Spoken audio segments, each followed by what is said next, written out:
प्रकृति विज्ञान का ये पहला चैप्टर होगा जिसमें हम लोग ब्रह्मांड और सौर मंडल के बारे में देखेंगे। तो ब्रह्मांड और सौर मंडल का विस्तृत अध्ययन करेंगे। यहाँ पे देखिए, जो हमारे चारों ओर विस्तृत विशाल अंतरिक्ष है, जो हमारे वायुमंडल के ऊपर, जो वायुमंडल है हमारा, वायुमंडल धरातल से लगभग 10,000 किलोमीटर तक, लगभग 10,000 किलोमीटर तक क्या माना जाता है?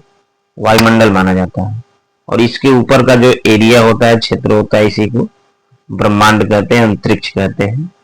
तो ये अंतरिक्ष क्या होता है? तो हमारे चारों ओर विस्तृत विशाल अंतरिक्ष ब्रह्मांड कहलाता है, तथा इसके अंतर्गत सभी पिंड, जैसे सुदूर तारे, जो दूर दूर तारे हैं, हमारे ग्रह हैं, उपग्रह हैं, इनके साथ में पृथ्वी, यानी ग्रह के अंतर्गत पृथ्वी भी आ जाएगी, और इस पर मौजूद सभी पदार्थों को सम्मिलित किया जाता है। ठीक, तो ब्रह्मांड के अंतर्गत क्या क्या आते हैं?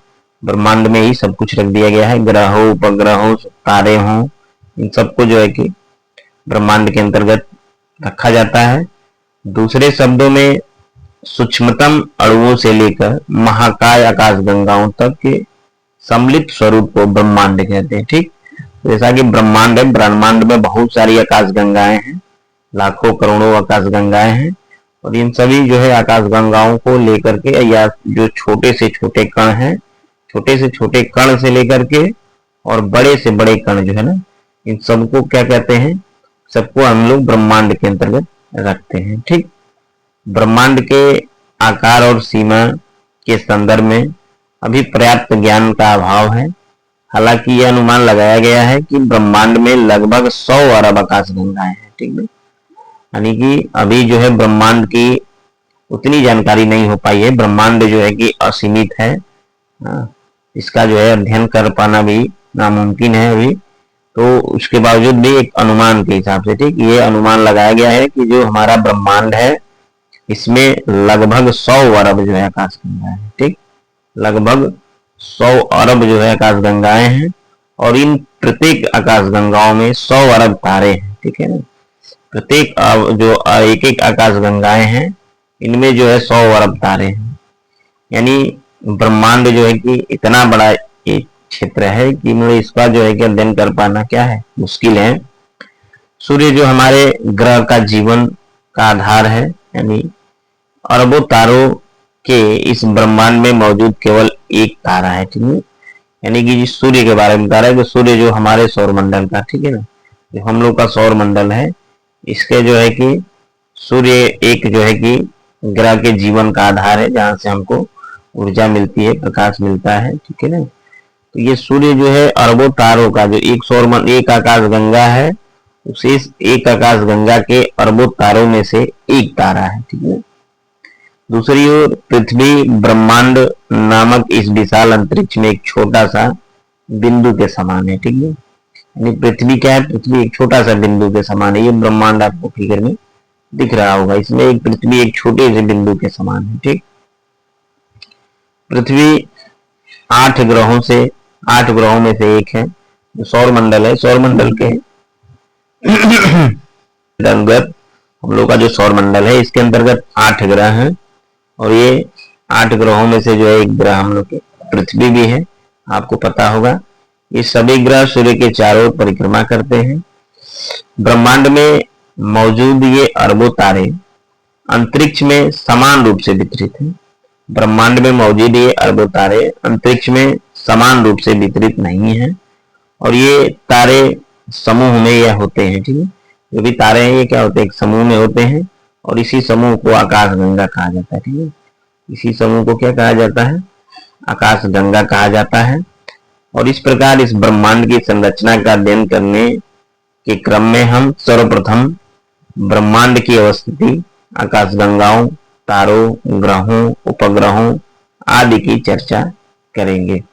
ठीक, तो यहाँ आपको चित्र दिखाया गया है ब्रह्मांड का विशाल एक जो है, जिसमें असंख्य आकाश गंगाएं, तारे, ग्रह, उपग्रह और भी अन्य बहुत सारी खगोलीय पिंड हैं, ये सब इसमें शामिल है। ठीक, अब ब्रह्मांड की कुछ विशेषताएं देख लेते हैं। तो जो ब्रह्मांड है ये अनंत और निरंतर विस्तारशील है। ठीक है, यानी कि ब्रह्मांड क्या हो रहा है? निरंतर विस्तार हो रहा है, निरंतर बढ़ता जा रहा है, ये इसकी जो है एक्सपेंडिंग यानी इसका जो है फैलाव होता है। इसमें असंख्य आकाश गंगाएं, तारे, ग्रह, उपग्रह, धूमकेतु, उल्कापिंड एवं गैसीय बादल शामिल हैं।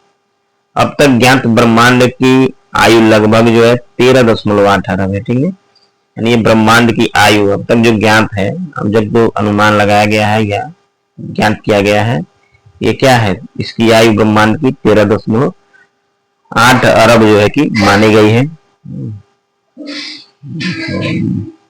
ये बिग बैंग सिद्धांत के अनुसार है।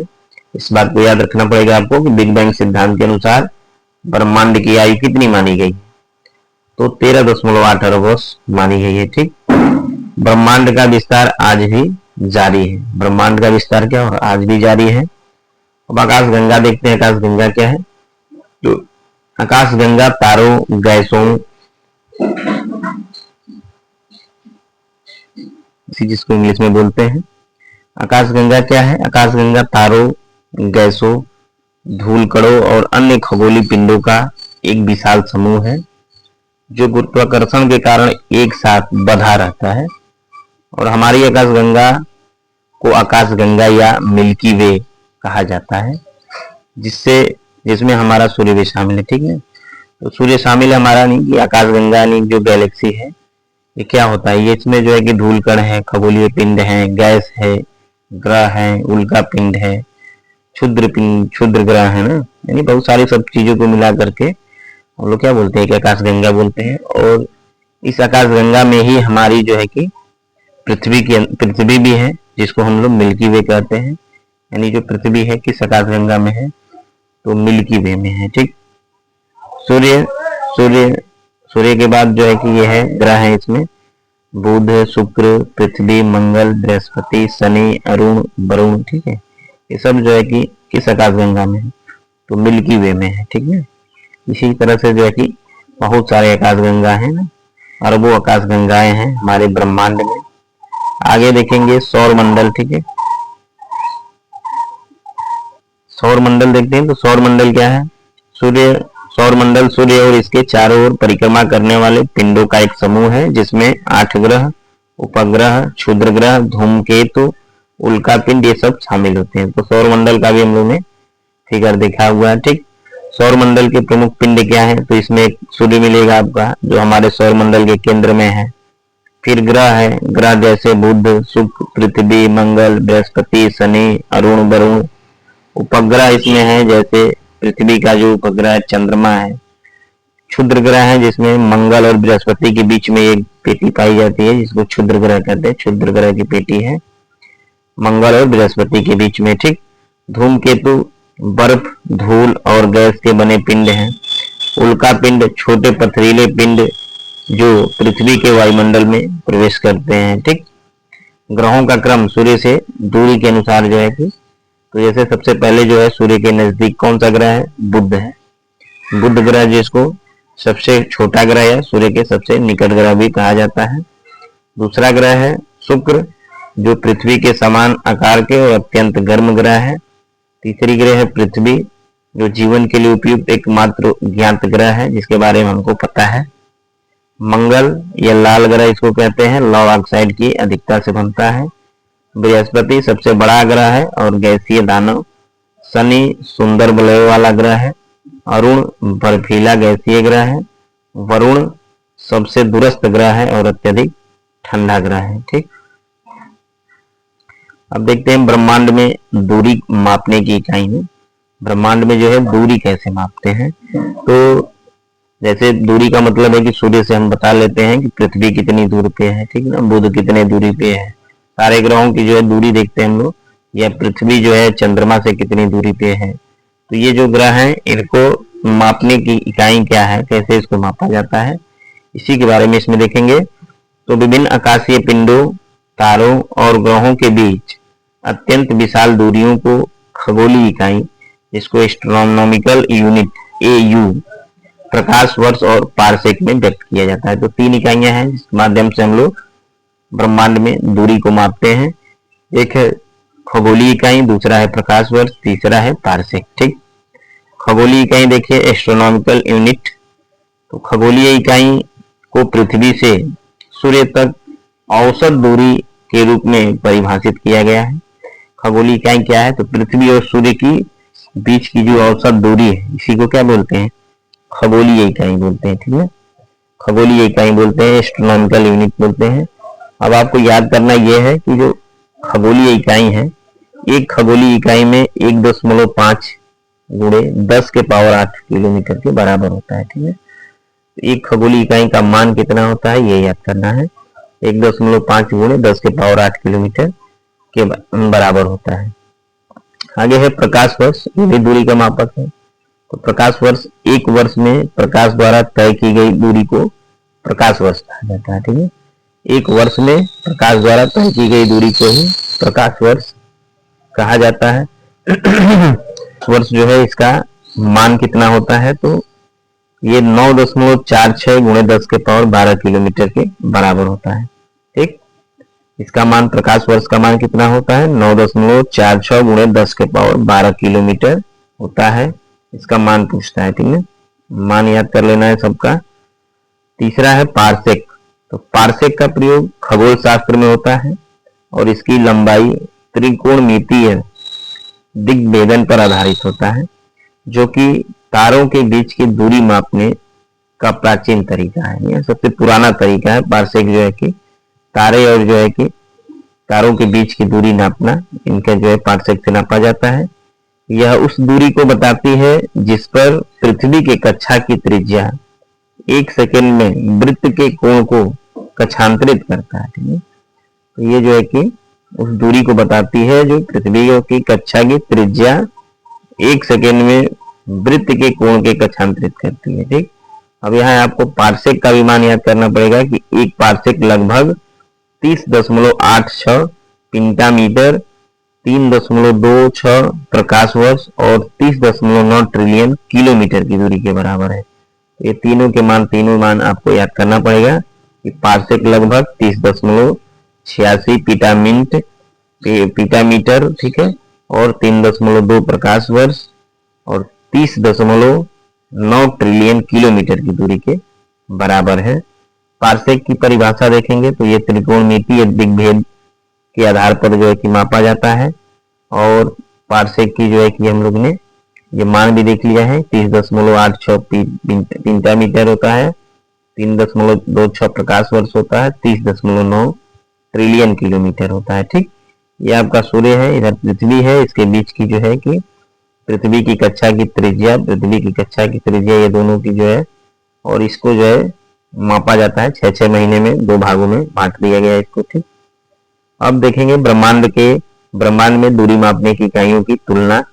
तो जो 3 इकाई हम लोग पढ़े हैं, खगोलीय इकाई, प्रकाश वर्ष और पारसेक, इनकी परिभाषा क्या होगी? तो खगोलीय इकाई पृथ्वी से सूर्य तक की औसत दूरी को कहेंगे। प्रकाश वर्ष एक वर्ष में प्रकाश द्वारा तय की गई दूरी को कहेंगे। और पारसेक त्रिकोणमितीय दिग्भेदन पर आधारित दूरी को कहेंगे। ठीक, तीनों का मान अलग अलग है, तीनों का मान आपको याद करना है, ये समरी चार्ट है इसका। तो खगोलीय इकाई का मान 1.5 गुणे 10 के पावर 8 किलोमीटर, प्रकाश वर्ष का मान 9.46 गुणे 10 के power 12 kilometre, parsec 30.9 trillion kilometre लगभग। अन्य मान जो है कि इसका समतुल्य है ये सब। ठीक है, आगे है, ध्यान देने वाली बात यह है यहाँ पे कि जैसे जैसे हम अधिक दूर स्थित आकाशीय पिंडों की बात करते हैं, हमें बड़ी इकाइयों की आवश्यकता होती है। और यही कारण है कि जो खगोलीय इकाई है, ये प्रकाश वर्ष और पारसेक जैसी इकाइयों का प्रयोग किया जाता है। ठीक, अब आगे देखेंगे हम लोग ब्रह्मांड की उत्पत्ति कैसे हुई है। और ब्रह्मांड की उत्पत्ति में एक सबसे फेमस सिद्धांत है बिग बैंग सिद्धांत, इसके बारे में देखेंगे। ब्रह्मांड की उत्पत्ति संबंधी सर्वमान्य सिद्धांत बिग बैंग सिद्धांत है और इसे विस्तारित ब्रह्मांड परिकल्पना, एक्सपेंडिंग यूनिवर्स हाइपोथेसिस भी कहा जाता है। 1920 में एडविन हब्बल ने प्रमाण दिया कि ब्रह्मांड का विस्तार हो रहा है। ठीक, इस बात को याद रखना है कि कौन जो है कि यह प्रमाण दिया है कि ब्रह्मांड का विस्तार हो रहा है। तो 1920 में एडविन हब्बल के द्वारा यह प्रमाण दिया गया है, ब्रह्मांड का विस्तार हो रहा है। समय बीतने के साथ आकाशगंगाएं एक दूसरे से दूर हो रही हैं। ठीक, अब देखते हैं हम लोग बिग बैंग सिद्धांत। ठीक है, बिग बैंग सिद्धांत, तो यह सिद्धांत बताता है कि लगभग जो है 13.8 वर्ष पूर्व, ठीक है, ब्रह्मांड की आयु जो है बिग बैंग सिद्धांत के अनुसार कितनी मानी गई है? 13.8 अरब वर्ष मानी गई है। इसको हम लोग ऊपर देख चुके हैं। तो यह सिद्धांत बताता है कि लगभग 13.8 अरब वर्ष पूर्व संपूर्ण ब्रह्मांड अत्यंत घना, अत्यंत गर्म और एक अति सूक्ष्म बिंदु में संकुचित था। यानी जो ब्रह्मांड एक बहुत छोटे से संकुचित एक बिंदु के रूप में जो है कि और बहुत जो है कि इसका घनत्व तो बहुत ज्यादा था और यह अत्यंत गर्म था। इस रूप में जो है क्या था, ये संकुचित था ना। तो सिद्धांत क्या बताता है बिग बैंग सिद्धांत कि लगभग 13.8 अरब वर्ष पूर्व संपूर्ण ब्रह्मांड अत्यंत घना, अत्यंत गर्म और एक अति सूक्ष्म बिंदु में संकुचित था। इस बिंदु में अपार ऊर्जा और पदार्थ निहित था। किसी अज्ञात कारण से वहां एक महाविस्फोट यानी बिग बैंग हुआ। इस विस्फोट के बाद ब्रह्मांड का तीव्र विस्तार प्रारंभ हुआ। विस्तार के साथ साथ तापमान कम होता गया और पदार्थ से आकाशगंगाएं, तारे, ग्रह, अन्य खगोलीय पिंडों का निर्माण हुआ। और यह सिद्धांत विस्तारणशील या विस्तारशील ब्रह्मांड की व्याख्या करता है। ठीक है, तो ये बिग बैंग सिद्धांत यही बताया है कि जो ये फिगर के माध्यम से आप देख सकते हैं इसको। ठीक है, वर्तमान में ब्रह्मांड जो है 13.8 वर्ष पूर्व जो गैलेक्सियों एवं तारों का निर्माण करोड़ों वर्ष पहले, पदार्थ का निर्माण 3 मिनट में हुआ। प्रारंभिक विस्तार मात्र जो है कि 10 के पावर 43 यानी 43 सेकेंड में हुआ था। ठीक है, पहले जो है कि एक बिंदु के रूप में था जो, और यहाँ पे क्या हुआ, एकदम बड़ा सा विस्फोट हुआ। और ये विस्फोट के तुरंत प्रारंभिक विस्तार यानी मात्र 10 के पावर -3 सेकेंड में ही जो है कि इसे क्या हुआ, बहुत बड़ा विस्तार हुआ ना। जैसे संपूर्ण ब्रह्मांड एक अत्यंत घने बिंदु में संकुचित था। अब जो है इसमें जब विस्फोट हुआ तो प्रारंभिक विस्तार महाविस्फोट और ब्रह्मांड का तीव्र विस्तार हुआ। इस तीव्र विस्तार में मात्र 10 के पावर -43 सेकेंड लगा। उसके बाद पदार्थ का निर्माण हुआ। ठीक है, पदार्थ के निर्माण में मात्र 3 मिनट का समय लगा था। जो पदार्थ का निर्माण हुआ था उसमें 3 मिनट में ही जो है कि हाइड्रोजन, हीलियम और आदि तत्वों का निर्माण हुआ। फिर करोड़ों वर्ष बाद जो है कि गैलेक्सी और तारों का निर्माण हुआ।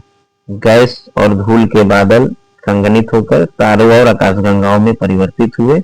फिर वर्तमान ब्रह्मांड यानी 13.8 वर्ष पहले ब्रह्मांड निरंतर विस्तार कर रहा है। ठीक, तो ये बिग बैंग सिद्धांत है, इसमें आपको याद रखना है इसका जो है कब आया हुआ है। अब देखिए हब्बल का सिद्धांत, तो 1920 में एडविन हब्बल ने दूरस्थ आकाशगंगाओं के स्पेक्ट्रम का अध्ययन किया। ठीक है, तो आकाशगंगाओं का जो स्पेक्ट्रम है इसको अध्ययन किया था 1920 में एडविन हब्बल ने। उन्हें पता चला कि अधिकांश आकाशगंगाओं का विकिरण रेखाएं लाल सिरा की ओर स्थानांतरित है। जब इन्होंने हब्बल ने ये आकाशगंगाओं का अध्ययन किया स्पेक्ट्रम के माध्यम से, तो उनको ये पता चला कि जो अधिकांश आकाशगंगाएं हैं वो विकिरण रेखाएं यानी लाल सिरा की ओर स्थानांतरित हुए। इसका अर्थ यह है कि आकाशगंगाएं हमसे दूर जा रही हैं। हब्बल ने निष्कर्ष निकाला कि ब्रह्मांड का विस्तार हो रहा है। ठीक है, हब्बल का नियम, तो दूर जा रही आकाशगंगाओं की गति उनकी दूरी के अनुपात में होती है। दूरी जो दूर जा रही आकाशगंगाओं की जो गति होती है क्या होती है, उनकी दूरी के अनुपात में होती है। ठीक है, यहाँ जो है v = h × d ना, v यहाँ वेग है, h जो है 0 हब्बल नियतांक है और d क्या है यहाँ डिस्टेंस है। ठीक, अब कि जब कोई आकाशगंगा हमसे दूर जा रही होती है तो उसकी प्रकाश तरंगे लंबी यानी लाल सिरा हो जाती है। ऐसे ही रेड शिफ्ट कहते हैं। ठीक है, यह ब्रह्मांड के विस्तार का प्रमाण है। ये ब्रह्मांड के विस्तार का प्रमाण क्या है, जब कोई भी आकाशगंगा हमसे दूर जा रही होती है तो उसकी प्रकाश तरंग लंबी यानी लाल सिरा हो जाती है, इसी को रेड शिफ्ट कहते हैं। इससे पता चलता है कि क्या हमारा ब्रह्मांड का विस्तार हो रहा है। ठीक, एक और जो है कि कल्पना है जो है अस्थाई अवस्था संकल्पना। ठीक है, इसको स्टडी स्टेट कंसेप्ट कहते हैं। तो हायल, बॉन्डी और गोल्डी 1948 में इस संकल्पना को प्रस्तुत किए और इनके अनुसार ब्रह्मांड सदैव एक ही जैसा रहा है। इसका न तो कभी आरंभ हुआ और न ही अंत हुआ है। यद्यपि ब्रह्मांड का विस्तार हो रहा है, परंतु अंतरिक्ष में निरंतर नए पदार्थों का निर्माण होता रहा है, जिससे ब्रह्मांड की औसत घनता सदैव समान बनी रही है। ठीक है, औसत जो घनता है इसकी ना, वो सदैव समान बनी रही है। इसे पूर्व ब्रह्मांड सिद्धांत यानी परफेक्ट जो है कॉस्मोलॉजिकल प्रिंसिपल भी कहा जाता है। ठीक, जो अस्थायी अवस्था संकल्पना है, स्टडी स्टेट कंसेप्ट, ये किसके द्वारा दिया गया है, इस बात को याद रखना आपको। हायल, बॉन्डी और गोल्ड कब दिया गया है? 1948 में। और ये क्या बताता है? ये बताता यही है कि जो ब्रह्मांड है ये सदैव एक जैसा रहा है ना, कभी इसका न अंत हुआ है न कभी आरंभ हुआ है। जो इसके पहले हम लोग बिग बैंग थ्योरी देखे हैं तो बताया वहां की एक बिंदु से ब्रह्मांड का निर्माण हुआ। एक बिंदु था जो बहुत ज्यादा तापमान था, बहुत ज्यादा घनत्व था, उसमें विस्फोट हुआ। लेकिन जो ये अस्थायी अवस्था संकल्पना है उसका खंडन करता है कि ब्रह्मांड न तो कभी आरंभ हुआ है और न कभी अंत हुआ है इसका। ठीक, यद्यपि ब्रह्मांड का विस्तार हो रहा है, परंतु अंतरिक्ष में निरंतर नए पदार्थ का निर्माण होता रहता है, जिससे ब्रह्मांड की जो औसत घनता है वो बनी रहती है। ठीक, इसको किस नाम से जानते हैं? तो इसको पूर्व ब्रह्मांड सिद्धांत के नाम से भी जानते हैं, इस बात को याद रखना है। ठीक, अब जो है कि बिग बैंग सिद्धांत और अस्थायी अवस्था सिद्धांत में अंतर देख लीजिए, यहाँ दिया हुआ है। ठीक है, तो बिग बैंग सिद्धांत, इसको जूम करके देख लेते हैं हम लोग। बिग बैंग सिद्धांत जिसमें जो है क्या बताया गया है कि यह ब्रह्मांड की उत्पत्ति 13.8 अरब वर्ष पूर्व महाविस्फोट से हुआ है। वहीं जो अस्थायी अवस्था संकल्पना है ये क्या बताता है कि ब्रह्मांड न तो कभी बना और न ही कभी नष्ट हुआ है। ठीक, बिग बैंग सिद्धांत ब्रह्मांड निरंतर विस्तार कर रहा है, और जो अस्थायी अवस्था संकल्पना है यह भी बताता है कि ब्रह्मांड का विस्तार तो हो रहा है, परंतु नए पदार्थ का निर्माण भी होता रहता है। ठीक, बिग बैंग ने बताया कि प्रारंभ में ब्रह्मांड अत्यंत घना और गर्म था, लेकिन जो अस्थायी अवस्था संकल्पना यह बताता है कि ब्रह्मांड सदैव समान रूप से विस्तृत और समान घनत्व वाला है। अब जो बिग बैंग सिद्धांत है ये रेड शिफ्ट सिद्धांत के विस्तार का समर्थन देता है। ठीक है, और रेड शिफ्ट के विस्तार के साथ नए पदार्थ के निर्माण को समझाया जाता है। वर्तमान में वैज्ञानिक समुदाय जो है कि बिग बैंग सिद्धांत को ज्यादा समर्थन देते हैं। ठीक है, और अस्थायी अवस्था संकल्पना, तो यह संकल्पना अब व्यापक रूप से स्वीकृत नहीं है। ठीक है, व्यापक रूप से स्वीकृत नहीं है, बिग बैंग जो है ज्यादा स्वीकृत है। ठीक है, ज्यादा मान्य है। अब बिग बैंग सिद्धांत की अवस्थाओं के बारे में देख लेते हैं। ठीक, तो जो बिग बैंग सिद्धांत है ये आरंभ में वे सभी पदार्थ जिनसे ब्रह्मांड की उत्पत्ति हुई है एकाकी परमाणु के रूप में एक स्थान पर अवस्थित थे, और इसका आयतन अत्यधिक निम्न तथा ताप और घनत्व अनंत थे। ठीक है, ये बताया गया है। बिग बैंग की प्रक्रिया में इस अति छोटे गोलक में भीषण विस्फोट हुआ, और इस प्रकार की विस्फोट प्रक्रिया से इसमें व्यापक विस्तार हुआ। अब खगोलविदों के बीच इस तथ्य के विषय में आम सहमति है कि बिग बैंग की घटना आज से 13.7 अरब वर्ष पूर्व घटित हुई थी। ठीक, इसको महत्वपूर्ण तथ्य के रूप में दिखाया है। जैसे वर्तमान में वैज्ञानिकों के अनुसार बिग बैंग की घटना कितनी मानी गई? 13.7 अरब वर्ष पूर्व मानी गई है। ठीक, बिग बैंग सिद्धांत की मुख्य अवस्थाएं क्या हैं? तो प्रारंभ में जो है कि ये क्या था? सिंगुलैरिटी था। सिंगुलैरिटी मतलब बिंदु के रूप में था। ठीक है, ये बिंदु के रूप में जो आपको फिगर में दिख रहा होगा, यानी कि आरंभ में सभी पदार्थ एकाकी परमाणु के रूप में एक ही स्थान पर अवस्थित थे, और इसका आयतन अत्यधिक निम्न तथा ताप जो है और घनत्व ये जो है अत्यंत था। ठीक, दूसरे जो है कि बात दूसरे अवस्था में इसकी महाविस्फोट हुआ, बिग बैंग हुआ ना, बिग बैंग को ही महाविस्फोट कहते हैं। अब इसमें अति छोटे गोलक में भीषण विस्फोट हुआ, और इस विस्फोट से व्यापक विस्तार हुआ, और यह घटना 13.7 अरब वर्ष पूर्व हुई थी। तीसरी अवस्था में तीव्र विस्तार हुआ, इसका रैपिड एक्सपेंशन हुआ, यानी ब्रह्मांड का विस्तार आज भी जारी है और विस्तार के कारण कुछ ऊर्जा पदार्थ में परिवर्तित हो गई। विस्फोट के बाद एक सेकंड के अल्पांश में ही हुआ और बृहद विस्तार हो चुका है। ठीक है, एक सेकंड के अल्पांश में, एक सेकंड से ही कम समय में जो है कि इसका बहुत तेजी से विस्तार हुआ। इसके बाद विस्तार की गति धीमी पड़ गई। ठीक है, फिर प्रारंभिक कणों का निर्माण चौथे नंबर पे आता है, यानी विस्तार और तापमान में कमी के कारण क्वार्क, लेप्टॉन आदि कणों का निर्माण हुआ। पदार्थ और प्रतिपदार्थ कण उत्पन्न हुए। ठीक, पहले परमाणु का निर्माण यानी बिग बैंग होने के आरंभिक 3 मिनट के अंतर्गत ही पहले हल्के नाभिकों जैसे प्रोटॉन, न्यूट्रॉन का निर्माण हुआ। कुछ देर बाद जो है हाइड्रोजन, हीलियम परमाणु का निर्माण हुआ। ठीक है, छठवें जो है अवस्था में तापमान में कमी और परमाणविक पदार्थ का निर्माण हुआ, यानी बिग बैंग के लगभग 3 लाख वर्षों के दौरान तापमान जो है 4500 डिग्री केल्विन के तक जो है गिर गया और इलेक्ट्रॉन और नाभिक मिलकर परमाणविक पदार्थ का निर्माण करने लगे।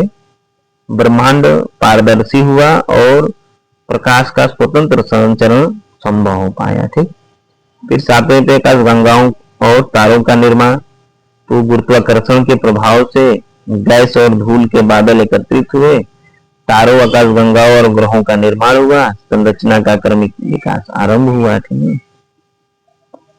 वर्तमान विस्तारित जो है कि ब्रह्मांड, तो वर्तमान में जो विस्तारित ब्रह्मांड है, तो आज ब्रह्मांड आज भी निरंतर जो है विस्तारित हो रहा है और आकाशगंगाएं एक दूसरे से दूर जा रही हैं और यह विस्तार जो है लगातार जारी है। ठीक है, ये विस्तार जो है लगातार जारी है।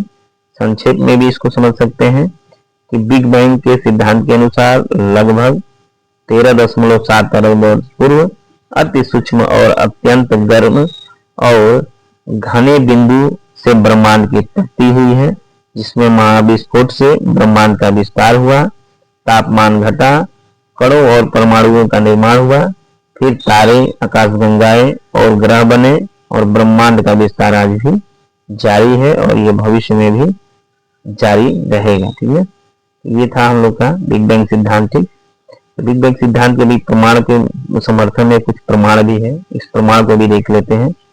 तो बिग बैंग सिद्धांत के समर्थन में प्रमाण क्या है? प्रमाण में पहला है, अन्य आकाशगंगाएं तेजी से हमसे दूर जा रही हैं, यानी आकाशगंगाएं पीछे हट रही है। ठीक है, आकाश गंगा निकट आ रही है, कुछ जो है आकाशगंगाएं नीचे निकट आ रही है। ठीक है, जैसे आकाशगंगाओं के बीच दूरी बढ़ने से इनके प्रकाश का रेड शिफ्ट अधिक होता जाता है, रेड शिफ्ट अधिक होता जाता है। आकाशगंगाओं के संबंध में जो रेड शिफ्ट है, इसकी परिघटना यदि प्रकाश स्रोत की दूरी हमसे बढ़ती जाए तो प्राप्त प्रकाश की जो आवृत्ति है उसमें आभासी ह्रास होगा और यह आवृत्ति दृश्य स्पेक्ट्रम के लाल वर्णक की ओर विस्थापित हो जाता है। इसी वजह से क्या होता है, रेड शिफ्ट होता है ना, यानी कि जो लाल वस्तु हमको केवल लाल दिखाई देता है जब वो हमसे दूर जाता है। तो ठीक है, अब इसका सबसे अच्छा विवरण यह है कि पूरे ब्रह्मांड का विस्तार हो रहा है और इस सिद्धांत का समर्थन करता है कि ब्रह्मांड का आरंभ एवं विस्फोट से भी हो सकता है। ठीक है, दूसरा जो प्रमाण है कॉस्मिक माइक्रोवेव रेडिएशन बैकग्राउंड। ठीक है, तो अपेक्षाकृत समान रूप से होने वाले cosmic microwaves radiation big bang के बाद तुरंत बाद उत्पन्न ऊर्जा का अवशेष है। ठीक है, कॉस्मिक माइक्रोवेव रेडिएशन मानचित्र उपग्रह से दिया गया है। ये क्या बताता है कि अपेक्षाकृत सामान्य रूप से होने वाली cosmic microwave radiation big bang के तुरंत बाद उत्पन्न ऊर्जा का अवशेष है। यदि ब्रह्मांड का विस्तार न हुआ होता तो इतनी समान ताप वाली माइक्रोवेव विकिरण यानी पृष्ठभूमि जिसकी 2.7 किलोमीटर पूरे आकाश में नहीं मिल पाती थी, और इस विकिरण की उपस्थिति और इसकी समानता यह सिद्ध करती है कि बिग बैंग के बाद ब्रह्मांड अत्यधिक गर्म और घना था। समय के साथ साथ विस्तार और शीतल होता गया और यह बिग बैंग सिद्धांत के एक महत्वपूर्ण प्रमाण है। ठीक, जैसे इस माइक्रोवेव विकिरण का औसत तापमान कितना है, लगभग जो है औसत तापमान आपको इसका याद करना पड़ेगा 2.725 किलोमीटर, ठीक, या -270.425 डिग्री सेंटीग्रेड ये मापा गया है, या हर दिशा में समान रूप से प्राप्त है, ठीक है। अब संक्षेप में देख लीजिए, रेड डिटेक्टर से पता चलता है कि आकाशगंगाएं हमसे दूर जा रही हैं, अर्थात ब्रह्मांड का विस्तार हो रहा है। Cosmic microwave radiation background big bang के अवशिष्ट विकिरण का प्रमाण है, और ये प्रमाण दर्शाते हैं कि जो बिग बैंग है, ब्रह्मांड है, इसकी उत्पत्ति एक महाविस्फोट यानी बिग बैंग से हुई है, और तब यह निरंतर विस्तारित हो रहा था, ठीक है। इसमें हम लोग ब्रह्मांड के विस्तार के बारे में देखें, बाकी इसका अगला पार्ट 2 जो है कि जल्दी आएगा।